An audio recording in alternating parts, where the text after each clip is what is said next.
ሰላም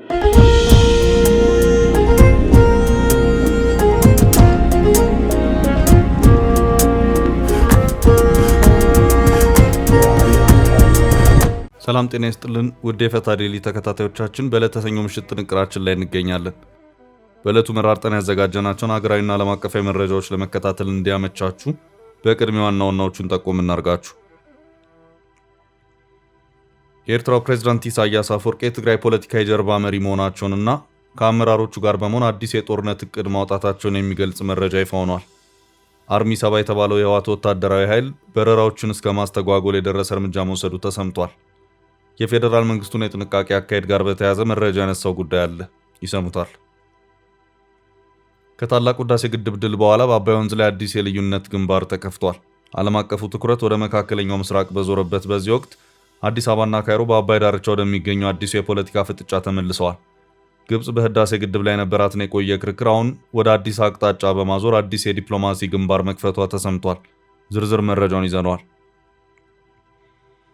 በፌዴራሉ መንግስት አማካይነት የአንድ ዓመት የስልጣን ቆይታ ጊዜ የተራዘመላቸውን የሌተናል ጀነራል ታደሰ ወረደ ስልጣንን ነጥቆ ካቢኔያቸውን በማፍረስ የራሱን ክልላዊ መንግስት ያቆመው ህወሓት በዛሬው ዕለት መግለጫ አውጥቷል። ስጋት አይግባችሁም ብሏል። የአካሄዱን ህጋዊነት ለማስረዳት ብዙ ርቀት የሄደበትን አንድ መግለጫ በዛሬው ዕለት አውጥቷል። ተመልክተነዋል። ኢትዮጵያና ሱዳን ከሰሞኑ የገቡበትን ውጥረት ተከትሎ የአረብ ሊግ በጉዳዩ መምከሩ ተነገረ። ግብጽ የምትመራው ሊጉ ካይሮ ላይ ሱዳንና ኢትዮጵያን በተመለከተ አስቸኳይ ስብሰባ አድርጓል። ሱዳን በጉባኤው በኢትዮጵያ በተደጋጋሚ ጥቃት እንደደረሰባት ክስ አሰምታለች። ስብሰባውን የተመለከተ መረጃ ይዘናል። በብዙ ዘርፎች ትልቅ የሚባል የዲጂታላይዜሽን ለውጦችን እያደረገች ያለች ኢትዮጵያ የራሷን ብሔራዊ መረጃ ቋት ናሽናል ክላውድ በ2 ዓመታት ውስጥ ልትገነባ መሆኑ ተነገረ። ፕሮጀክቱን የተመለከተ አጭር መረጃ አክለናል። ትራምፕ ለኢራን አቋም ምላሽ ሰጡ። ኢራንም በዛሬው ዕለት ለተሰጣት መልስ ሌላ መልስን ሰጥታለች። ነገሮች ከድርድር ይልቅ ወደ መወሳሰብ እያመሩ ነው። ጥንቅራችን ተመልክቶታል። የእስራኤል ጠቅላይ ሚኒስትር ቤንያሚን ኔታንያሁ ያልተጠበቀ ውሳኔ አሳልፈዋል። ኢራንን ከአሜሪካ ጋር ሆና እየወጋች ያለችው እስራኤል ዋሽንግተን ላይ ጥገኛ የሆነችበትን ጉዳይ ለመቁረጥ መወሰናቸውን ኔታንያሁ አስታውቀዋል። ጉዳዩ ዝርዝር መረጃ አለው። በፊንቴክ ኢንቨስትመንት ማጭበርበር የተጠረጠሩ አርቲስቶችና ቲክቶከሮች በዋስትና እንዲፈቱ የተወሰነ መሆኑን የሚያመለክት መረጃን አካተናል። እስከ ጥንቅራችን ፍጻሜ አብራችሁን ቆዩ። የምንለቃቸው ዕለታዊ ትኩስ ዜናዎች እንዲደርሷችሁ ላይክ፣ ሼር፣ ሰብስክራይብ ማድረግ እንዳትረሱ። ሜሪት ፕሮፐርቲስ ከ1.7 ሚሊዮን ብር ሙሉ ክፍያ ጀምሮ ዘመናዊ ንግድ ሱቆችን በመሃል መርካቶ ተክለ ሃይማኖት አቀረበ። G+4 ዱባይ ሞል ስታንዳርድ የሆኑት ሞሎች ከ11 ካሬ እስከ 2000 ካሬ አማራጭ ያላቸው ሲሆን ከ440 ሺህ ብር ቅድመ ክፍያ ጀምሮ በአንድ ዓመት ጊዜ ውስጥ ይረከባሉ። በተመሳሳይ በመሃል ፒያሳ አራዳ ፓርክና ፍሬንድሺፕ ፊት ለፊት እስከ 30% ቅናሽ የተደረገላቸው መኖሪያ ቤቶችንም ማክለናል። ባለ 1 መኝታ በ4.2 ሚሊዮን ሙሉ ክፍያ፣ ባለ 2 መኝታ በ8.3 ሚሊዮን ሙሉ ክፍያ፣ ባለ 3 መኝታ በ11.3 ሚሊዮን ሙሉ ክፍያ። አሁኑን ይደውሉ። ስልክ 0961172493 0993472559 ሜሪት ፕሮፐርቲስ።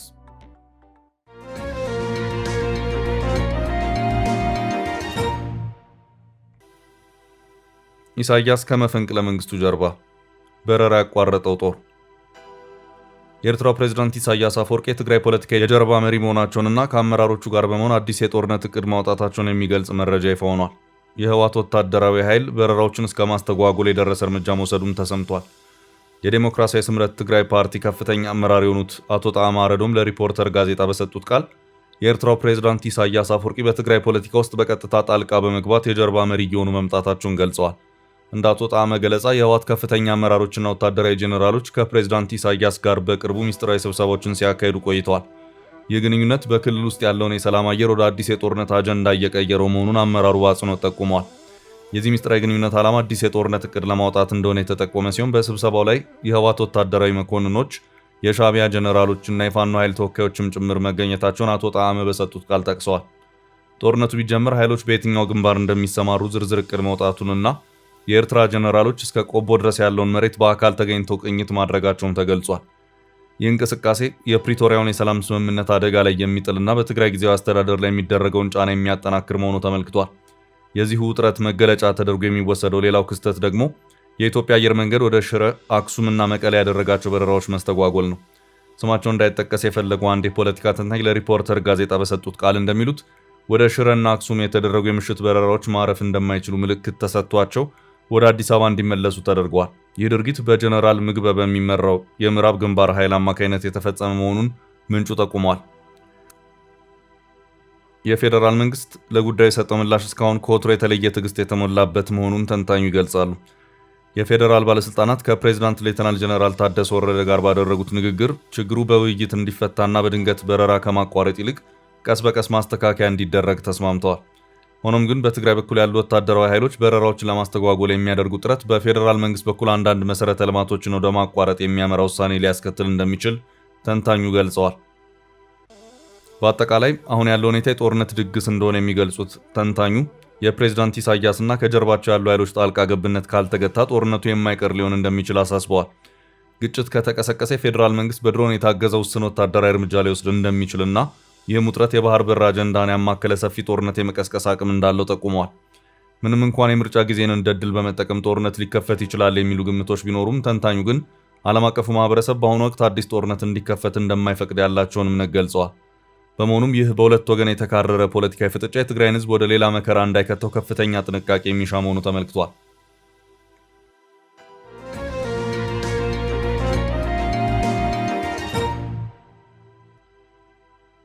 በቀጣይ ርዕስ አርቲስቶቹና ቲክቶከሮቹ በዋስትና እንዲፈቱ ተወሰነ።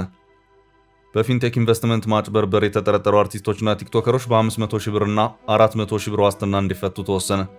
ከድርጅቱ ጋር በተያያዘ በ1.9 ቢሊዮን ብር የማጭበርበር ወንጀል ተጠርጥረው በቁጥጥር ስር የዋሉ ታዋቂ አርቲስቶችና ቲክቶከሮች የዋስትና መብታቸው ተከብሮ በውጭ ሆነው ጉዳያቸውን እንዲከታተሉ የፌዴራሉ ከፍተኛው ፍርድ ቤት ዛሬ በዋለው ችሎት ፈቅዷል። ባለፈው ሚያዝያ 28 ቀን 2018 ዓ.ም በዋለው ችሎት ከ5 ተከሳሽ መንሱር ጀማል ውጭ ባሉ ተጠርጣሪዎች ከሀገር እንዳይወጡና ከፍ ያለ ዋስትና ሲይዘው የዋስትና መብታቸው ተከብሮ ከውጭ ሆነው ጉዳያቸውን ቢከታተሉ እንደማይቃወም አስረድቶ እንደነበር ይታወሳል።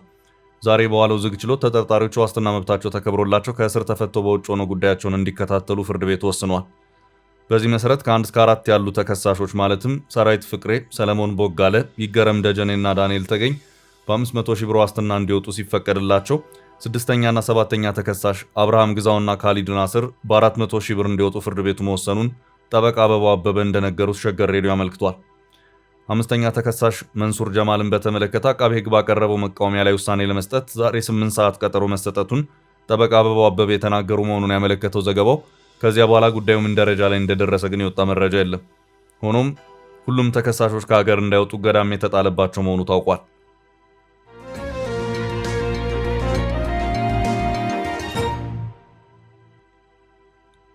ወደ ቀጣይ መረጃ አለፍን። አዲሱ ግንባር በአባይ ወንዝ የውሃ አጠቃቀም ዙሪያ ያለው ዲፕሎማሲያዊ ፍጥጫ አዲስ መልክ እየያዘ ነው። የታላቁ የኢትዮጵያ ህዳሴ ግድብ ግንባታ ተጠናቆ ስራ መጀመሩን ተከትሎ የግብጽ መንግስት ትኩረት አሁንም ቀደም ብለው ይፋ ወደ ተደረጉትና ኢትዮጵያ በአባይ ወንዝ ላይ ወደምትገነባቸው 3 ተጨማሪ ግዙፍ ግድቦች መዞሩ ተሰምቷል። ካይሮ በህዳሴ ግድብ ላይ የነበራትን የቆየ ክርክር አሁን ወደ እነዚህ አዳዲስ ፕሮጀክቶች በማዞር ዓለም አቀፍ ጫና ለማሳደር እየሞከረች ትገኛለች። ኦሪየንታል ሪቪው የተባለው የዜና ተቋም አባይ ወንዝ እንደ አዲስ የልዩነት ግንባር በሚል ርዕስ ባወጣው ትንታኔ መሰረት ኢትዮጵያ $10 ቢሊዮን የሚፈጁ 3 አዳዲስ የሃይድሮ ኢንጂነሪንግ ተቋማትን በአባይ ወንዝ ላይ ለመገንባት ያቀደችው ዕቅድ ለካይሮ አዲስ የራስ ምታት ሆኖባታል። እነዚህ ግድቦች ሲጠናቀቁ የአገሪቱን የኃይል አቅርቦት በ25 በመቶ የሚያሳድጉ ሲሆን ኢትዮጵያም በቀጠና ያላትን የውሃ ቁጥጥር የበላይነት ይበልጥ ያጠናክረዋል። ግብጽ የህዳሴ ግድብን እውነታ ለመቀበል በተገደደችበት በዚህ ወቅት ትኩረቷን ወደ እነዚህ ፕሮጀክቶች በማዞር የገንዘብ ድጋፍ እንዳያገኙ ዲፕሎማሲያዊ ጥረት እያደረገች መሆኑን ዘገባው ያመለክታል። ከግብጽ አንጻር እነዚህ ፕሮጀክቶች የውሃ ደህንነቷን ይበልጥ አደጋ ላይ የሚጥሉ ቀይ መስመሮች ተደርገው ተወስደዋል። ካይሮ አሁን ያለውን ዓለም አቀፍ የፖለቲካ ሁኔታ ማለትም በመካከለኛው ምስራቅ ያለውን ውጥረት ተጠቅማ የአረብ ሀገራትና ዓለም አቀፍ አበዳሪዎች ለእነዚህ የኢትዮጵያ ግድቦች የገንዘብ ድጋፍ እንዳያደርጉ ግፊት እያደረገች ትገኛለች። ግብጽ በህዳሴው ግድብ ላይ የነበራትን የዲፕሎማሲያዊ ኪሳራ በእነዚህ አዳዲስ ፕሮጀክቶች ላይ ላለመድገም ከባህረ ሰላጤው ሀገራት ጋር ያላትን ግንኙነት እንደ መደራደሪያ ለመጠቀም እየሞከረች መሆኑ በዘገባው ተመልክቷል። በአንጻሩ ኢትዮጵያ በበኩሏ እነዚህ ፕሮጀክቶች ከረጅም ጊዜ ጀምሮ የታቀዱና የሀገሪቱን የልማት ፍላጎት ለማሟላት የታለሙ እንጂ ማንንም ለመጉዳት የታሰቡ አይደሉም የሚል ጽኑ አቋም አላት። አዲስ አበባ የህዳሴ ግድብን በድል በማጠናቀቅ ያስመዘገበችውን ስኬት እንደ ልምድ በመውሰድ አዲሶቹንም ፕሮጀክቶች ከጎረቤት ሀገራት ጋር በጋራ ተጠቃሚነት መርህ ላይ ተመስርታ ለማስፈጸም ቁርጠኛ መሆኗን ትገልጻለች። ሆኖም የካይሮ ትኩረት ወደ እነዚህ ግድቦች መዞሩ በቀጠና ያለውን የጂኦፖለቲካዊ ፍጥጫ ወደ አዲስ ምዕራፍ ከፍ የሚያደርገው መሆኑ አልቀረም።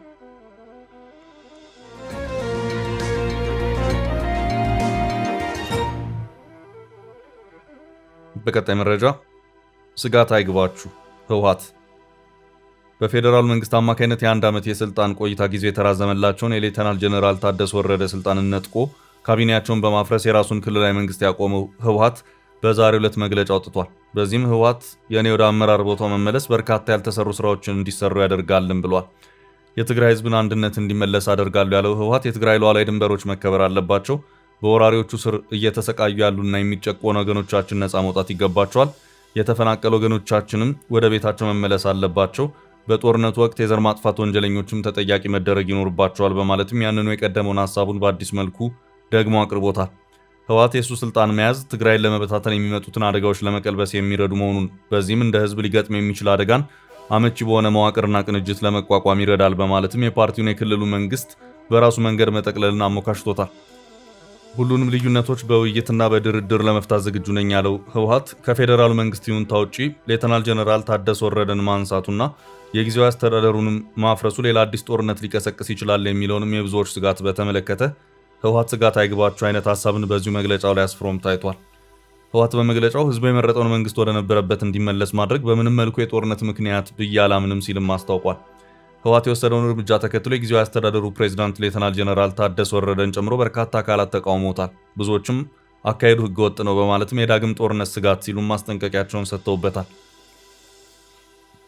ዋነኛው የጉዳዩ ባለቤት የሆነው የፌዴራሉ መንግስት እንደዚሁም የፕሪቶሪያው ድርድር የመራው የአፍሪካ ህብረት እስካሁን ባለው ሁኔታ በዚህ ጉዳይ ያሉት ምንም ነገር የለም። ህወሓት ግን ደጋግሞ አካሄዴ ትክክል ነው እያለ ይገኛል።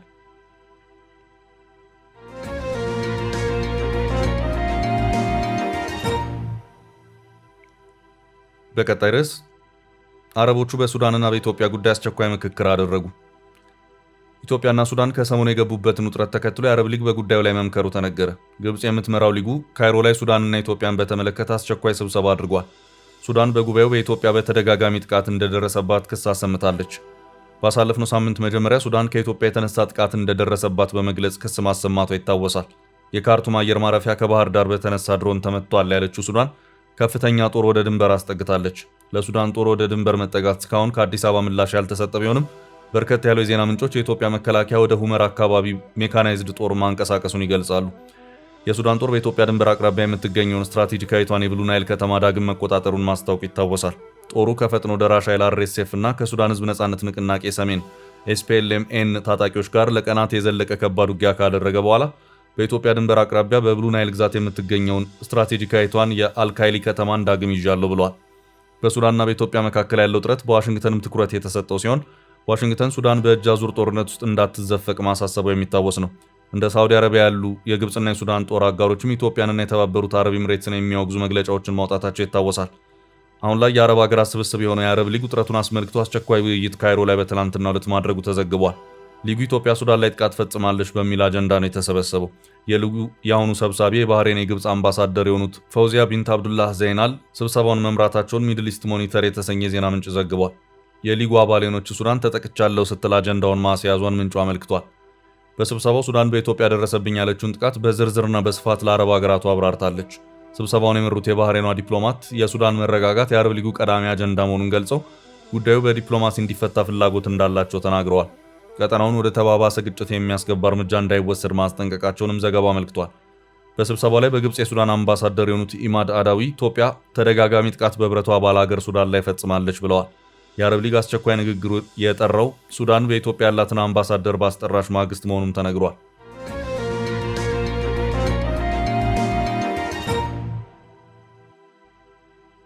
በቀጣይ ርዕስ ኢትዮጵያ ግዙፍ የመረጃ ቋት ናሽናል ክላውድ ልትገነባ ነው። በብዙ ዘርፎች ትልቅ የሚባል የዲጂታላይዜሽን ለውጦችን እያደረገች ያለች ኢትዮጵያ ከተበታተነ የመረጃ አያያዝ ስርዓት ወጥ ወደሆነ ሀገራዊ ስርዓት የሚያሻግራት ትልቅ ፕሮጀክት መንደፏን መረጃዎች አመልክተዋል። ኢትዮጵያ የራሷን ብሔራዊ መረጃ ቋት ናሽናል ክላውድ በ2 ዓመታት ውስጥ ገንብታ ወደ ስራ ልታስገባ መሆኑን ጠቅላይ ሚኒስትር አብይ አህመድ ይፋ ማድረጋቸውን የብር ሜትሪክስ ዘገባ አመልክቷል። ፕሮጀክቱ ኢትዮጵያ በውጭ ሀገራትና ድርጅቶች ላይ ጥገኛ ከሆነችበት የመረጃ አያያዝ አላቆ የራሷን ናሽናል ክላውድ ለመገንባት ያለመ መሆኑ ተገልጿል። አሁን ላይ ሀገሪቱ ለመረጃ ማስቀመጫና ለኔትወርክ አገልግሎት በዋናነት የብሔራዊ ዳታ ማዕከል ኤንዲሲን የምትጠቀም ሲሆን ይህም በዋናነት በኢንፎርሜሽን መረብ ደህንነት አስተዳደር ኢንሳና በኢኖቬሽንና ቴክኖሎጂ ሚኒስቴር የሚመራ መሰረተ ልማት ነው። በአሁኑ ወቅትም ሁሉም የመንግስት መስሪያ ቤቶች በተናጠል ባሉ ሰርቨሮች መረጃዎችን የሚያስቀምጡ ሲሆን አንዱ የሌላውን መረጃ ማግኘት የሚችልበት አሰራር የለም። አብዛኛው የሚኒስቴር መስሪያ ቤቶች ዳታም በወረቀት ላይ ሰፍሮ የሚገኝ ነው። የመረጃ ቋቶች የመያዝ አቅም ማነስ እንደ ዲጂታል መታወቂያ ባሉና በሌሎች አገልግሎቶች ላይ መጓተት ሲፈጥር ይታያል። አገሪቱ ማዕከላዊ ብሔራዊ ክላውድ መሰረተ ልማት ግንባታ ለዚህ ችግር መፍትሄ አድርጋ ማምጣቷ ተነግሯል። የኢትዮጵያ ናሽናል ክላውድ በ2 ዓመታት ውስጥ ወደ ስራ ይገባል ሲሉ ጠቅላይ ሚኒስትሩ ገልጸዋል። ሁሉንም የመንግስት መስሪያ ቤቶች ጨምሮ የሀገሪቱ ሚዲያዎችና ሌሎች ዘርፎች የሚገለገሉበት ማዕከላዊ መረጃ ቋት እንደሚሆን ተጠቁሟል። ብሔራዊ መረጃ ቋቱ የኢትዮጵያ 2030 የዲጂታል እድገት ግብ አካል ነው ተብሏል። ወደ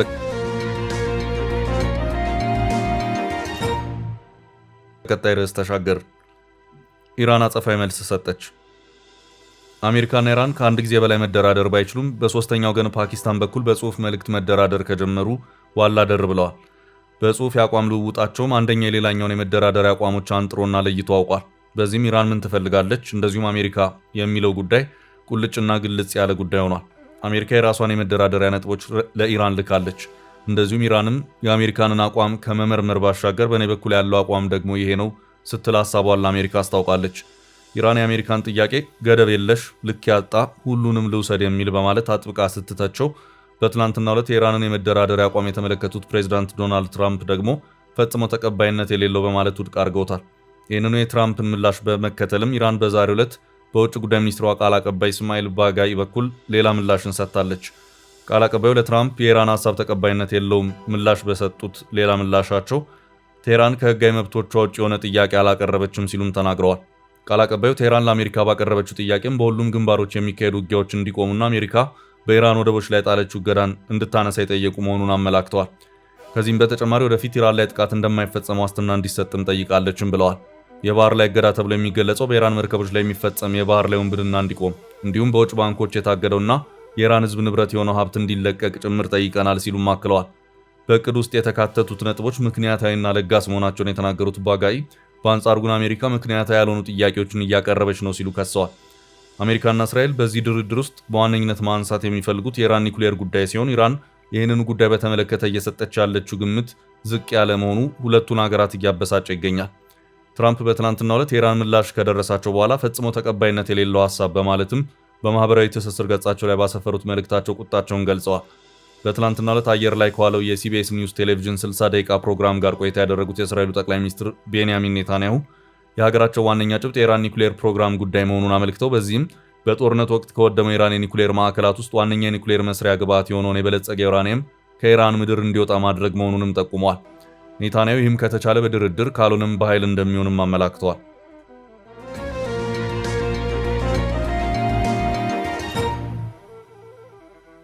በሌላ መረጃ ኔታንያሁ ከአሜሪካ ለመለየት ወሰኑ። እስራኤልን ከዋሽንግተን መሳሪያ ድጋፍ አላቅቃታለሁ አሉ። የእስራኤል ጠቅላይ ሚኒስትር ቤንያሚን ኔታንያሁ ያልተጠበቀ ውሳኔ አሳልፈዋል። ኢራንን ከአሜሪካ ጋር ሆና እየወጋች ያለችው እስራኤል ዋሽንግተን ላይ ጥገኛ የሆነችበትን ጉዳይ ለመቁረጥ መወሰናቸውን ኔታንያሁ አስታውቀዋል። አገራቸው አሜሪካ ከምታገኘው ዓመታዊ ግዙፍ ወታደራዊ እርዳታ ወደ ዜሮ እንደሚያስገቡና ዋሽንግተን ላይ በመሳሪያ ያላቸውን ጥገኝነት ቀስ በቀስ እንደሚቀንሱ ሲናገሩ ነው የተሰሙት። ኔታንያሁ እስራኤል ከባህረ ሰላጤው ሀገራት ጋር ያላትን ዘርፈ ብዙ ግንኙነት በማጠናከር ላይ ትኩረት እንደምታደርግ ሲናገሩ በሚቀጥሉት 10 ዓመታት ውስጥ ከአሜሪካ የምታገኘውን ወታደራዊ ድጋፍ ለመቀነስ መወሰኗን ይፋ አድርገዋል። ኔታንያሁ ይህንን ያሉት በአሜሪካው ሲቢኤስ 60 ሚኒትስ የተሰኘው ዕውቅ ፕሮግራም ላይ ቀርበው ባደረጉት ቃለ መጠይቅ ነው። ኔታንያሁ ዩናይትድ ስቴትስ ለእስራኤል የምትሰጠውን የገንዘብና የወታደራዊ እርዳታ ወደ ዜሮ ለማውረድ እፈልጋለሁ ብለዋል። አሜሪካ ለእስራኤል በየዓመቱ $3.8 ቢሊዮን ወታደራዊ እርዳታ እንደምትሰጥ የገለጹት ኔታንያሁ ዋሽንግተን ባለፉት ጥቂት ዓመታት ውስጥ $38 ቢሊዮን የሚገመት ወታደራዊ ድጋፍ ለሀገራቸው ማድረጓን ገልጸዋል። አሁን በአሜሪካና በእስራኤል መካከል ያለውን የፋይናንስ ግንኙነት ለመገምገምና ለማሻሻል ትክክለኛው ጊዜ ነው ሲሉም ተናግረዋል። በዚህም እስከ ቀጣዩ የኮንግረስ ስብሰባ መጠበቅ አልፈልግም፣ አሁኑኑ መጀመር እፈልጋለሁ ብለዋል። ለእስራኤል የሚደረጉ የአሜሪካ የፋይናንስ ድጋፍ የአሜሪካ ኮንግረስን ይሁንታ የሚሻ መሆኑ ይታወቃል። ኮንግረሱን በየዓመቱ ቢሊዮኖችን ለእስራኤል ጦር ድጋፍ ይመድባል። እንደ አውሮፓውያን አቆጣጠር በ2023 የጋዛ ጦርነት ከተጀመረ ወዲህ አሜሪካ ለእስራኤል የምትሰጠው ድጋፍ በአሜሪካ ሕግ አውጪዎችና በሕዝቡ ዘንድ በከፍተኛ ሁኔታ ድጋፍ ቀንሶ ታይቷል። ለዚህም ምክንያቱ እስራኤል በጋዛ ላይ ያደረሰችው ውድመት አስከፊነት ነው። በዓመቱ ፒው ሪሰርች ሴንተር በተባለ ተቋም ባካሄደው ጥናት 60 በመቶ የሚሆኑ ወጣት አሜሪካውያን ለእስራኤል የሚሰጠው ወታደራዊ ድጋፍ እንዲቆም የሚፈልጉ ሲሆኑ 59 በመቶዎቹ ደግሞ በኔታንያሁ ላይ እምነት እንደሌላቸው ወይም ጥርጣሬ እንዳላቸው ገልጸዋል። ጥናቱ አሜሪካውያን ለእስራኤል ያላቸው ድጋፍ ከባለፈው ዓመት ጋር ሲነጻጸር በ7 እጥፍ መቀነሱንም አመልክቷል። ኔታንያሁ ይህ ጥናት በቃለ መጠይቁ ቀርቦላቸው በአሜሪካ ውስጥ ለእስራኤል የሚሰጠው ድጋፍ መቀነሱን እንደሚገነዘቡ ገልጸው ለዚህ ምክንያቱ ግን 100 በመቶ የማህበራዊ ሚዲያ የተሳሳተ መረጃ ነው ብለዋል። ብዙ ሀገሮች እኛን ለመጉዳት በማህበራዊ ሚዲያ በኩል ጫና እያደረጉብን ነው ሲሉም ተደምጠዋል። በኢራን ላይ እየተደረገ ያለው ጦርነት በአሜሪካ ህዝብ ዘንድ ያለው ድጋፍ በእጅጉ ማነሱን በተመለከተም ኔታንያሁ ማህበራዊ ሚዲያውን ተወቃሽ አድርገዋል። ውድ ቤተሰቦቻችን ለዛሬ ያዝንላችሁን ርዕሰ ጉዳዮች እዚህ ላይ ቋጨን። ላይክ፣ ሼር እና ኮሜንት በማድረግ ለቻናላችን ድጋፋችሁን መግለጽ እንዳትዘነጉ እያልን ከሌሎች መረጃዎች ጋር ደግመን እስክንገናኝ ቸር ያሰማን ስንል ተሰናበትን።